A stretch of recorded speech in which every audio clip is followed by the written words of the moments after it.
കർത്താവിന്റെ അതിപരിശുദ്ധ നാമം വാഴ്ത്തപ്പെടുമാറാകട്ടെ. ഇന്ന് പകൽക്കാലം ഈ വിശുദ്ധ ദിനത്തിൽ നമുക്ക് ഒരുമിച്ച് ദൈവത്തെ ആരാധിപ്പാൻ, ദൈവത്തെ മഹത്വപ്പെടുത്തുവാൻ, ദൈവം നമ്മുടെ ഓരോരുത്തരുടെയും ജീവിതത്തിൽ തന്ന നല്ല സന്ദർഭത്തെ ഓർത്ത്, നല്ല പദവിയെ ഓർത്ത് ദൈവത്തെ സ്തുതിക്കുന്നു.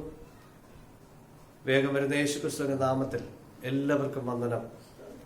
ഇന്ന് പകൽക്കാലം വീണ്ടും കർത്താവിനെ ആരാധിപ്പാൻ, സ്തുതിപ്പാൻ, പാട്ടുകളിലൂടെ മഹത്വപ്പെടുത്തുവാനൊക്കെ ദൈവം നമ്മെ ബലപ്പെടുത്തിയല്ലോ. സ്തോത്രം. നമ്മുടെ കർത്താവാണ് എല്ലാ മാനത്തിനും യോഗ്യൻ. നമ്മുടെ കർത്താവാണ് എല്ലാ പുകഴ്ചയ്ക്കും യോഗ്യൻ. സ്തോത്രം. നമുക്ക് പ്രാർത്ഥനയോടുകൂടെ ദൈവസന്നിധിയിലായിരിക്കാം. ഹല്ലേലൂയ. സ്തോത്രം. നാം വായിച്ച സങ്കീർത്തനം 138 സങ്കീർത്തനമാണല്ലോ. സ്തോത്രം.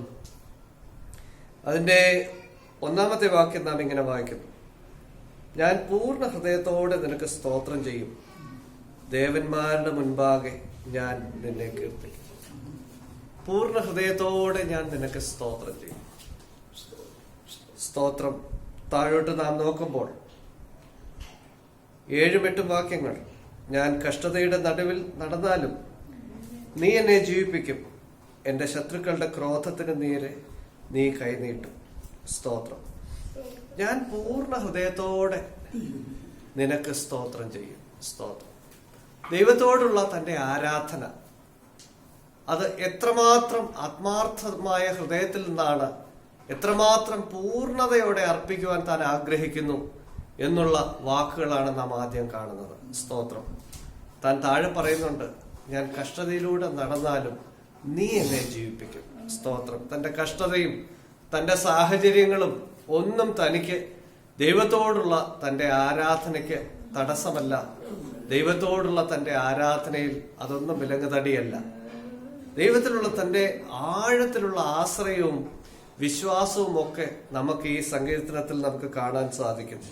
8-ാം വാക്യം പറയുന്നു, യഹോവ എനിക്ക് വേണ്ടി സമാപ്തി വരുത്തും. He will do perfect in my life എന്ന് പറഞ്ഞാൽ എന്റെ ലൈഫിൽ ദൈവം ചെയ്യേണ്ടത് തക്ക സമയത്ത് അത് ചെയ്യും, വേണ്ടതുപോലെ ചെയ്യും എന്ന അർത്ഥമാണ്. സ്തോത്രം. ഞാൻ പൂർണ്ണ ഹൃദയത്തോടെ ദൈവത്തെ സ്തുതിക്കും. തന്റെ ജീവിതത്തിൽ ദൈവവുമായിട്ടുള്ള ബന്ധം എത്രമാത്രം ആഴമായിരുന്നു, ദൈവത്തിലുള്ള തന്റെ ആശ്രയം എത്രമാത്രം ആഴത്തിലുള്ളതായിരുന്നു എന്ന് ഈ സങ്കീർത്തനത്തിൽ മുഴുവൻ നമുക്ക് കാണുവാൻ സാധിക്കും. പകൽക്കാലം ഞാൻ ചിന്തിക്കാൻ ആഗ്രഹിക്കുന്ന വാക്യം 3-ാമത്തെ വാക്യമാണ്. ഞാൻ വിളിച്ചപേക്ഷിച്ച നാളിൽ നീ എനിക്ക് ഉത്തരമരുളി, എന്റെ ഉള്ളിൽ ബലം നൽകി എന്നെ ധൈര്യപ്പെടുത്തിയിരിക്കും. സ്തോത്രം. നാം വളരെ ചിന്തിക്കുകയും വളരെ ചിന്തകൾ കേൾക്കുകയും ഒക്കെ ചെയ്തിട്ടുള്ള വചനമാണ്. നമുക്കെപ്പോഴും ബലം തരുന്ന, ധൈര്യം പകരുന്ന ഒരു വചനവും കൂടെയാണ്. ഞാൻ വിളിച്ചപേക്ഷിച്ച നാളിൽ നീ എനിക്ക് ഉത്തരമരുളി. നമുക്ക് ഉത്തരമരുളുന്ന ദൈവം, നമ്മുടെ വിളി കേൾക്കുന്ന ഒരു ദൈവം, നമുക്ക് മറുപടി തരുന്ന ഒരു ദൈവം. സ്തോത്രം. ഇവിടെ പറഞ്ഞിരിക്കുന്നു, എന്റെ ഉള്ളിൽ നീ ബലം നൽകി ധൈര്യപ്പെടുത്തിയിരിക്കുന്നു. വ്യക്തിപരമായി ഓരോ ദിവസവും നമുക്ക് ജീവിക്കുവാൻ ആവശ്യം ബലമാണ്. നമുക്ക് ബലം ആവശ്യമാണ്.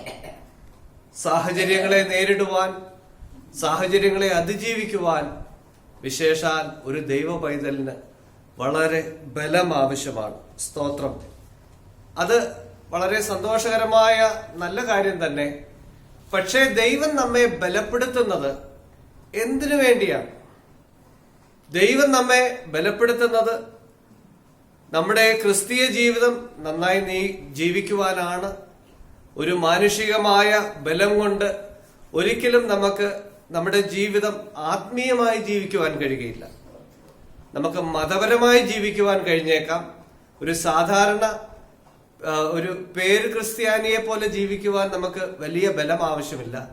പക്ഷെ ഒരു ആത്മീയനായി ജീവിക്കണമെങ്കിൽ, ദൈവം പ്രസാദിക്കുന്ന നിലയിൽ നമുക്ക് നമ്മുടെ ജീവിതത്തെ മുമ്പോട്ട് കൊണ്ടുപോകണമെങ്കിൽ തീർച്ചയായും നമുക്ക് ഉയരത്തിൽ നിന്നുള്ള ബലം ആവശ്യമാണ്. സ്തോത്രം. നമ്മുടെ ശത്രുക്കളെ സ്നേഹിക്കണമെങ്കിൽ, നമുക്ക് ഒട്ടും ഇഷ്ടമില്ലാത്തവരെ സ്നേഹിക്കണമെങ്കിൽ, അങ്ങനെ എല്ലാ നിലയിലും ഉള്ളത് കൊണ്ട് തൃപ്തിപ്പെടണമെങ്കിൽ, അങ്ങനെ എല്ലാ മൂല്യങ്ങളെയും നമ്മുടെ ജീവിതത്തിൽ വളർത്തുവാൻ നമുക്ക് ബലം ആവശ്യമാണ്. നമ്മുടെ ഉള്ളിൽ ബലം ആവശ്യമാണ്. അതോടൊപ്പം തന്നെ ഓരോ ദൈവപൈതലിനെ കുറിച്ചും ദൈവം ആഗ്രഹിക്കുന്ന പരമപ്രധാനമായ കാര്യം നമ്മുടെ ഉള്ളിൽ തന്നിരിക്കുന്ന ഈ വെളിച്ചത്തെ അത് മറ്റുള്ളവരിലേക്ക് പകരുവാൻ കഴിയണമെന്നുള്ളതാണ്. നമ്മെക്കുറിച്ച് ദൈവം ആഗ്രഹിക്കുന്നത് മറ്റുള്ളവരുടെ ജീവിതത്തിൽ നമ്മൾ പ്രകാശം പരത്തുന്നവരായി തീരണം. നമ്മുടെ ഉള്ളിൽ ലഭിച്ച ഈ സുവിശേഷത്തിന്റെ വെളിച്ചം, നമ്മുടെ ഉള്ളിൽ ലഭിച്ച ഈ രക്ഷയുടെ, ഈ പ്രത്യാശയുടെ വെളിച്ചം മറ്റുള്ളവരിൽ എത്തുക, മറ്റുള്ളവരിലേക്ക് അത് പ്രകാശിപ്പിക്കുക എന്നുള്ള അത്യന്താപേക്ഷിതമായ ഒരു വിഷയമാണ് ദൈവം നമ്മിൽ നിന്നും അടിസ്ഥാനപരമായി ആഗ്രഹിക്കുന്നത്. സ്തോത്രം. 56-ാം സങ്കീർത്തനം അതിന്റെ 13-ാമത്തെ വാക്യത്തിൽ നാം ഇങ്ങനെ വായിക്കുന്നു: ഞാൻ ദൈവത്തിന്റെ മുമ്പാകെ ജീവന്റെ പ്രകാശത്തിൽ നടക്കേണ്ടതിന് നീ എന്റെ പ്രാണനെ മരണത്തിൽ നിന്നും എന്റെ കാലുകളെ ഇടർച്ചയിൽ നിന്നും വിടുവിച്ചുവല്ലോ. സ്തോത്രം.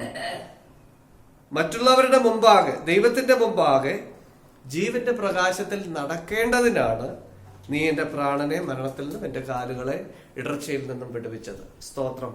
നമ്മുടെ കാലുകളെ വിടുവിച്ചത്, നമ്മുടെ പ്രാണനെ വിടുവിച്ചത് നാം മാത്രം സന്തോഷമായിരിക്കുവാനല്ല, മറ്റുള്ളവരുടെ മുമ്പാകെ ആ വെളിച്ചത്തെ വിതറുവാനും മറ്റുള്ളവരിലേക്ക് അത് എത്തിക്കുവാനും കൂടെ ഉള്ളതാണ് എന്നുള്ള തിരിച്ചറിവ് ഇന്ന് പകൽക്കാലം നമുക്ക് ഓരോരുത്തർക്കും ആവശ്യമാണ്. ഒരുപാട് ദൈവമക്കളും ആഗ്രഹിക്കുന്ന വിഷയം തന്നെയാണ്. പക്ഷെ പലപ്പോഴും ഈ ആഗ്രഹിക്കുന്നുണ്ടെങ്കിലും അവരുടെ ജീവിതത്തിൽ മറ്റുള്ളവരുടെ മുമ്പാകെ സാക്ഷ്യം പറയുവാനോ അല്ലെങ്കിൽ മറ്റുള്ളവരുടെ മുമ്പാകെ ജീവനുള്ള ദൈവത്തെക്കുറിച്ച് പറയുവാനോ ഒന്നും ഉള്ളിലൊരു ബലമില്ല, ഉള്ളിലൊരു ധൈര്യമില്ല. സ്തോത്രം. ഇന്ന് പകൽക്കാലം ദൈവത്തിന്റെ ആത്മാവ് നമ്മളെ ഓർപ്പിക്കുന്ന കാര്യം, നമ്മുടെ ഉള്ളിൽ ദൈവം ബലം തന്നിരിക്കുന്നത് മറ്റുള്ളവരുടെ മുമ്പാകെ ഈ ദൈവത്തെക്കുറിച്ച് ഘോഷിക്കുവാൻ. സ്തോത്രം.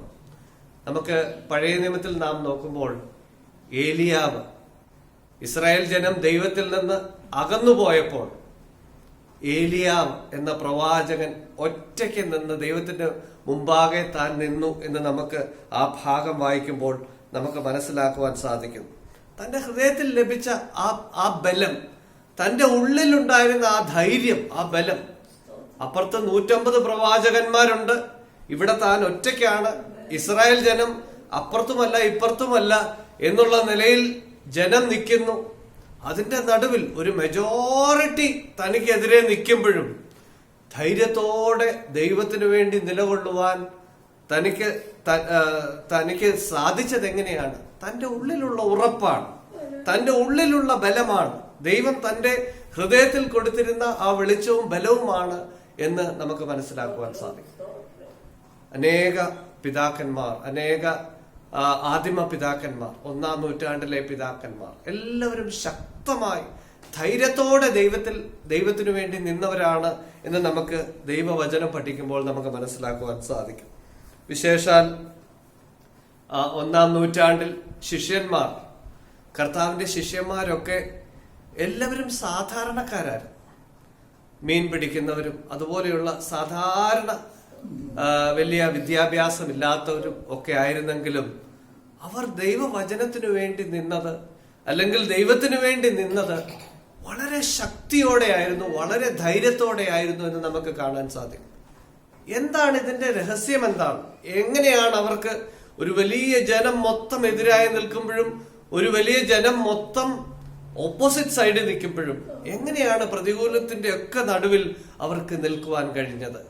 5 വാക്യങ്ങൾ ഞാൻ ഇവിടെ പരിചയപ്പെടുത്തിയിട്ട് എന്റെ വാക്കുകളെ ഇവിടെ ഞാൻ നിർത്തുവാൻ ആഗ്രഹിക്കുന്നു. ഒന്നാമതായിട്ട് അപ്പോസ്തലപ്രവൃത്തികളുടെ പുസ്തകം 4-ാം അധ്യായം അതിന്റെ 13-ാം വാക്യം നാം ഇങ്ങനെ വായിക്കുന്നു: അവർ പത്രോസിന്റെയും യോഹന്നാന്റെയും ധൈര്യം കാണുകയാലും ഇവർ പഠിപ്പില്ലാത്തവരും സാമാന്യരുമായ മനുഷ്യരെന്ന് ഗ്രഹിക്കാനും ആശ്ചര്യപ്പെട്ട് അവർ യേശുവിനോട് കൂടെ ആയിരുന്നവർ എന്നും അറിഞ്ഞു.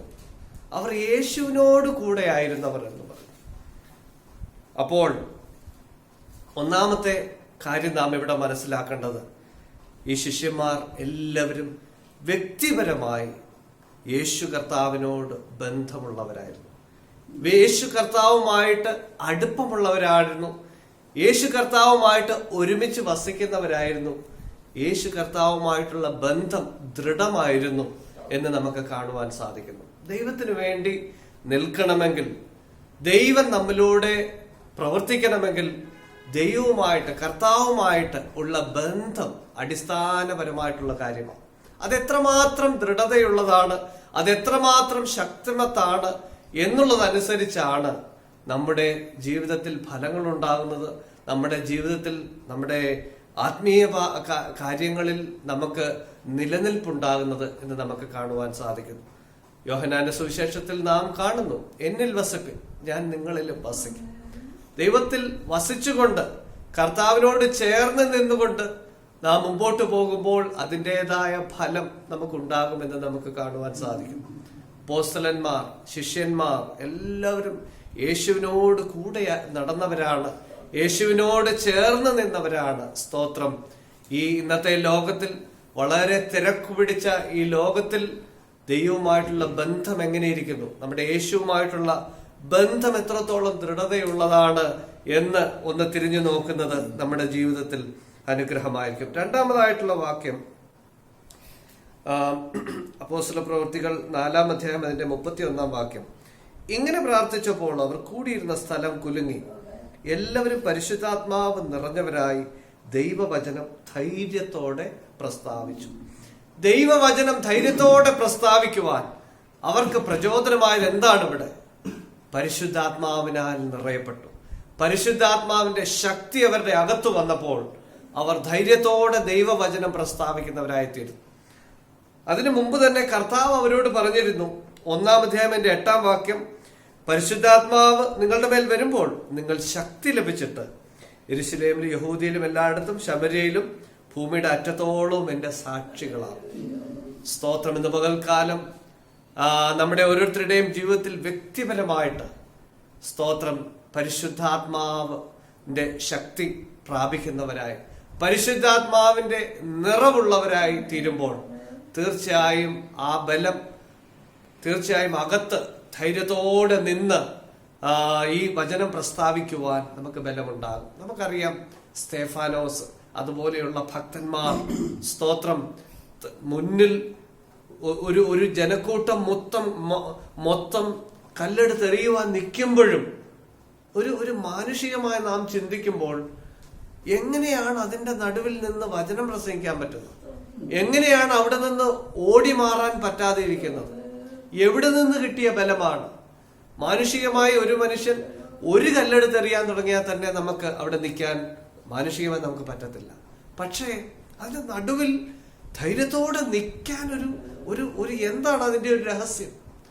പരിശുദ്ധാത്മാവിനാൽ നിറയപ്പെട്ടവരായിരുന്നു. പരിശുദ്ധാത്മാവ് അവരുടെ ഉള്ളിലുണ്ടായിരുന്നു. പരിശുദ്ധാത്മാവിനാൽ അവർ നയിക്കപ്പെട്ടിരുന്നു. പരിശുദ്ധാത്മാവിന്റെ ബലം അവരുടെ അകത്തുണ്ടായിരുന്നു എന്ന് നമുക്ക് കാണുവാൻ സാധിക്കും. മൂന്നാമതായിട്ട് 4-ാം അധ്യായം തന്നെ അതിന്റെ 19-20 വാക്യങ്ങൾ. അതിന് പത്രോസും യോഹന്നാനും, ദൈവത്തെക്കാൾ അധികം നിങ്ങളെ അനുസരിക്കുന്നത് ദൈവത്തിന്റെ മുമ്പാകെ ന്യായമോ എന്ന് വിധിപ്പിൻ. ഞങ്ങൾക്കോ ഞങ്ങൾ കണ്ടും കേട്ടും ഇരിക്കുന്നത് പ്രസ്താവിക്കാതിരിപ്പാൻ കഴിയുന്നതല്ല എന്നുത്തരം പറഞ്ഞു. ഞങ്ങൾക്കോ ഞങ്ങൾ കണ്ടും കേട്ടും ഇരിക്കുന്നത് പ്രസ്താവിക്കാതിരിപ്പാൻ കഴിയുകയില്ല. പത്രോസും യോഹന്നാനും അവർ ദൈവവചനം പ്രസംഗിച്ച സമയത്ത്, ദൈവത്തിനു വേണ്ടി നിന്ന സമയത്ത് അവർക്ക് പ്രതികൂല സാഹചര്യം വന്നപ്പോൾ അവരോട് പറഞ്ഞു, ഇനി നിങ്ങൾ ഈ നാമത്തിൽ പ്രസംഗിക്കരുത്, ഈ നാമത്തിൽ നിങ്ങൾ ഇനി ഒരു വാക്കുപോലും മിണ്ടരുതെന്ന് പറഞ്ഞപ്പോൾ, അങ്ങനെ പറ്റത്തില്ല, ഞങ്ങൾ കണ്ടതും കേട്ടുമിരിക്കുന്നത് എന്ന് പറഞ്ഞാൽ ഞങ്ങൾ അനുഭവിച്ചിരിക്കുന്നത്, സ്തോത്രം, നമ്മൾ അനുഭവിച്ചിരിക്കുന്നത് ഒരിക്കലും ഞങ്ങൾക്ക് മറച്ചു വയ്ക്കുവാൻ കഴിയുന്നതല്ല. വ്യക്തിപരമായ അനുഭവം, സ്തോത്രം, വ്യക്തിപരമായി ദൈവം അവരുടെ ഉള്ളത്തിലുണ്ടായിരുന്നത് കൊണ്ട് അവർക്കതൊരിക്കലും മറച്ചു വെക്കാൻ കഴിഞ്ഞില്ല. സ്തോത്രം. ഈ വ്യക്തിപരമായ അനുഭവമാണ് ഓരോ ദൈവപൈതലിന്റെയും ജീവിതത്തിൽ ഊർജമായിരിക്കുന്നത്. സ്തോത്രം. സാധു സുന്ദർ സിംഗ് താൻ ഒരു സത്യദൈവ അന്വേഷിയായിരുന്നു. തന്റെ അനുഭവമൊക്കെ നമുക്കറിയാം. താൻ ഒരിക്കൽ പ്രാർത്ഥിച്ചു, അവര് പറഞ്ഞു അല്ലെങ്കിൽ ഇവിടെ വായിച്ചു എന്നുള്ളത് കൊണ്ട് ഞാൻ വിശ്വസിക്കാൻ തയ്യാറല്ല. ഒരു ജീവനുള്ള ദൈവമുണ്ടെങ്കിൽ എനിക്കൊന്ന് കാണണം, എനിക്ക് അനുഭവിക്കണം. സ്തോത്രം. നമുക്കറിയാം, താൻ ദീർഘനാളുകൾ പ്രാർത്ഥിച്ചു. ഒരു രാത്രിയിൽ സാക്ഷാൽ ദൈവം തന്റെ മുമ്പാകെ പ്രത്യക്ഷപ്പെട്ട് താൻ വ്യക്തിപരമായി താൻ ദൈവത്തെ കണ്ട് ബോധിച്ചു എന്ന് നമുക്ക് മനസ്സിലാക്കാൻ സാധിക്കുന്നു. സ്തോത്രം. വ്യക്തിപരമായ ദൈവത്തെ തിരിച്ചറിയുകയും കണ്ടതും മനസ്സിലാക്കിയതും കൊണ്ട് താൻ സാധു സുന്ദർ സിംഗ് പിന്നീട് തന്റെ ജീവിതത്തിൽ വിവിധ നിലകളിലുള്ള പരിശോധനകളും കഷ്ടതകളും ഒക്കെ വന്നപ്പോഴും, വിശേഷാൽ തന്റെ നല്ല സാമ്പത്തികമുള്ള ഭവനത്തിൽ നിന്ന് താൻ അടിച്ചിറക്കപ്പെട്ടു. തനിക്ക് മുമ്പോട്ട് എങ്ങനെ പോകണമെന്നറിയാതെയായി താൻ വീട്ടിൽ നിന്ന് ഇറങ്ങിപ്പോയിട്ടും കുടുംബാംഗങ്ങൾ ഒക്കെ ഉപദ്രവിക്കുവാനും ഒക്കെ ഇടയായി.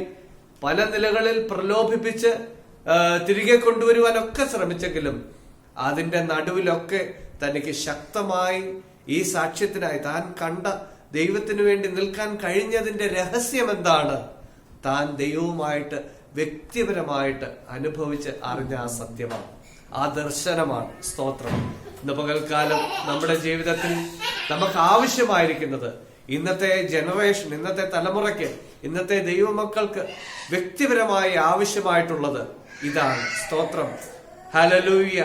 വ്യക്തിപരമായ ഉള്ള ബന്ധം. ഇവിടെ അപ്പോസ്തലന്മാർ പറയുന്നു, ഞങ്ങൾക്കോ ഞങ്ങൾ കണ്ടും കേട്ടുമിരിക്കുന്നത് പ്രസ്താവിക്കാതിരിക്കാൻ കഴിയുന്നതല്ല. എങ്ങനെയാണ് ധൈര്യത്തോടെ സാക്ഷ്യമായി നിൽക്കാൻ കഴിയുന്നത്? വ്യക്തിപരമായി കാണുകയും കേൾക്കുകയും ചെയ്യുന്ന അനുഭവം. ദൈവത്തെ വാസ്തവമായി അറിയുന്ന അനുഭവമുള്ളവർക്ക് തീർച്ചയായും മറ്റുള്ളവരുടെ മുമ്പാകെ അത് പറയുവാൻ ഉള്ള ഊർജമുണ്ടാകും എന്ന് നമുക്ക് കാണാൻ സാധിക്കും. അപ്പോസ്തല പ്രവൃത്തികൾ 4-ാം അധ്യായം 12-ാം വാക്യം, മറ്റൊരുത്തനിലും രക്ഷയില്ല, നാം രക്ഷിക്കപ്പെടുവാൻ ആകാശത്തിന്റെ കീഴിൽ മനുഷ്യരുടെ ഇടയിൽ നൽകപ്പെട്ട വേറൊരു നാമവുമില്ല. എന്താണ് ഇവർ പ്രസംഗിച്ചത് എന്താണ്? മറ്റൊരുത്തനിലും രക്ഷയില്ല, നാം രക്ഷിക്കപ്പെടുവാൻ മറ്റൊരു നാമവുമില്ല. അപ്പോൾ അവർ ധൈര്യത്തോടെ ഈ പ്രസംഗിച്ചതിന്റെ കാരണം എന്താണ്? അവർ എന്താണ് പ്രസംഗിക്കുന്നതെന്നും അവരാരെ കുറിച്ചാണ് പ്രസംഗിക്കുന്നതും എന്നും ഉള്ള യഥാർത്ഥ ബോധ്യം അവരുടെ ഹൃദയത്തിലുണ്ടായിരുന്നു.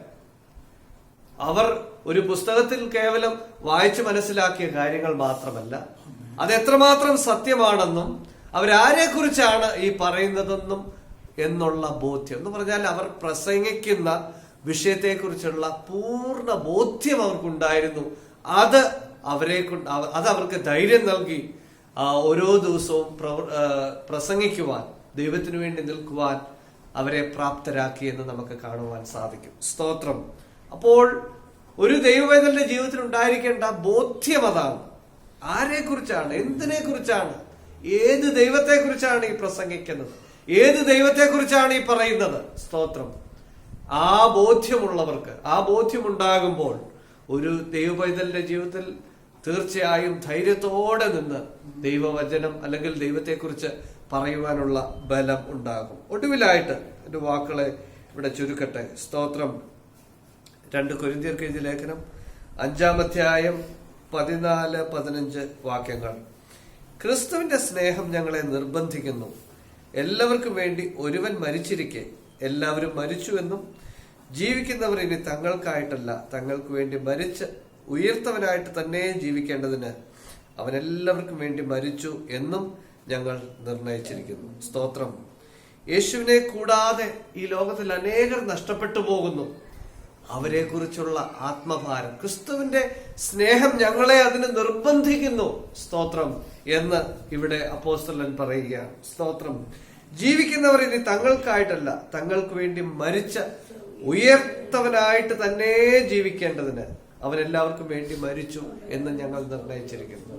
എന്റെ വാക്കുകളെ ഇവിടെ ഞാൻ ചുരുക്കട്ടെ. സ്തോത്രം. ദൈവത്തിനു വേണ്ടി ശക്തമായി നിൽക്കുക എന്ന് പറയുന്നതിന് നമ്മുടെ ഉള്ളിൽ ബലം ആവശ്യമാണ്. സ്തോത്രം. ഹല്ലേലൂയ. ഞാൻ വിളിച്ചപേക്ഷിച്ച നാളിൽ നീ എനിക്ക് ഉത്തരമരുളി, എന്റെ ഉള്ളിൽ ബലം നൽകി എന്നെ ധൈര്യപ്പെടുത്തിയിരിക്കുന്നു. സ്തോത്രം. നാം പലപ്പോഴും വ്യക്തിപരമായ സാഹചര്യങ്ങളിലൂടെ, വേദനകളിലൂടെ, ഭാരങ്ങളിലൂടെയൊക്കെ കടന്നു പോകുമ്പോൾ നമുക്ക് ബലം ആവശ്യമാണ്. അതേസമയം തന്നെ ദൈവമക്കളായപ്പോൾ തന്നെ ദൈവം നമ്മുടെ ഹൃദയത്തിൽ ബലം തന്നിട്ടുണ്ട്. സ്തോത്രം. ഈ ദൈവത്തെക്കുറിച്ച് സാക്ഷികളാകുവാൻ, ഈ ദൈവത്തിന്റെ ഉത്തമ സാക്ഷികളായി ജീവിക്കുവാൻ സ്തോത്രം. ഉയരത്തുനിന്നുള്ള ബലം നമ്മുടെ അകത്തുണ്ട്, ദൈവം നമുക്ക് തന്നിട്ടുണ്ട്. ഹല്ലേലൂയ. പരിശുദ്ധാത്മാവിന്റെ അഭിഷേകം നമുക്കുണ്ട്. സ്തോത്രം. ദൈവവുമായിട്ട് വ്യക്തിപരമായ ബന്ധമുണ്ട്. സ്തോത്രം. ധൈര്യത്തോടെ നിൽക്കുവാൻ തീർച്ചയായും ദൈവം നമ്മെ അതിന് സഹായിക്കും. സ്തോത്രം. ഇന്ന് പകൽക്കാലം നമുക്ക് വീണ്ടും ഹല്ലേലൂയ ദൈവം ആഗ്രഹിക്കുന്ന നിലവാരത്തിൽ ദൈവത്തിന് വേണ്ടി നിൽക്കുവാൻ കഴിയേണ്ടതിന് നമുക്ക് പ്രാർത്ഥിക്കാം. കർത്താവെ, എന്നെയും ഉപയോഗിക്കണമേ, എന്നെയും അങ്ങ് ആഗ്രഹിക്കുന്ന നിലയിൽ അങ്ങയ്ക്ക് വേണ്ടി വെളിച്ചമായി തീരുവാൻ അങ്ങ് സഹായിക്കണമേ എന്ന് നമുക്ക് പ്രാർത്ഥിക്കാം. സ്തോത്രം. ഹല്ലേലൂയ. ഞാൻ പൂർണ്ണ ഹൃദയത്തോടെ നിനക്ക് സ്തോത്രം ചെയ്യും. 138-ാം സങ്കീർത്തനം. ഹല്ലേലൂയ. ദൈവത്തിലുള്ള ദാവീദിന്റെ അടിയുറച്ച വിശ്വാസവും ആശ്രയവും എല്ലാം നമുക്ക് അവിടെ കാണാൻ സാധിക്കും. ഞാൻ കഷ്ടതയുടെ നടുവിൽ നടന്നാലും നീ എന്നെ ജീവിപ്പിക്കും, നീ എനിക്ക് സമാപ്തി വരുത്തും. സ്തോത്രം. നീ എന്റെ ഉള്ളിൽ ബലം നൽകിയിരിക്കുന്നു, എന്നെ ധൈര്യപ്പെടുത്തിയിരിക്കുന്നു. സ്തോത്രം. കഷ്ടതയുള്ള ഈ ലോകത്ത്, നിന്ദയുള്ള ലോകത്ത്, പരിഹാസികളുള്ള ഈ ലോകത്ത് സ്തോത്രം, അതിന്റെ നടുവിൽ ശക്തമായി നിൽക്കുവാൻ നമുക്ക് ബലം ആവശ്യമാണ്. സ്തോത്രം. ഇന്ന് പകൽക്കാലം ദൈവവുമായിട്ടുള്ള ബന്ധമുള്ളവർക്ക് മാത്രമേ ഈ ബലത്തിൽ നിൽക്കാൻ നമുക്ക് കഴിയുകയുള്ളൂ. സ്തോത്രം. പരിശുദ്ധാത്മാവിന്റെ നിറവുള്ളവർക്ക്, കൃപയുള്ളവർക്ക് സ്തോത്രം, ശക്തമായി മുമ്പോട്ട് പോകുവാൻ ദൈവം ബലം തരും. സ്തോത്രം. എന്റെ വാക്കുകൾ ഇവിടെ ചുരുക്കട്ടെ. കർത്താവ് നമ്മെ ഓരോരുത്തരെയും അനുഗ്രഹിക്കട്ടെ. വരുന്ന ആളുകളിൽ ദൈവത്തിനു വേണ്ടി ശക്തമായി ദൈവം ആഗ്രഹിക്കുന്ന നിലകളിലൊക്കെ വെളിച്ചമായി തീരുവാൻ ദൈവം നമ്മെ ഓരോരുത്തരെയും സഹായിക്കുവാനാകട്ടെ. ഈ വചനങ്ങളാൽ കർത്താവ് നമ്മെ അനുഗ്രഹിക്കട്ടെ. സ്തോത്രം. സ്തോത്രം.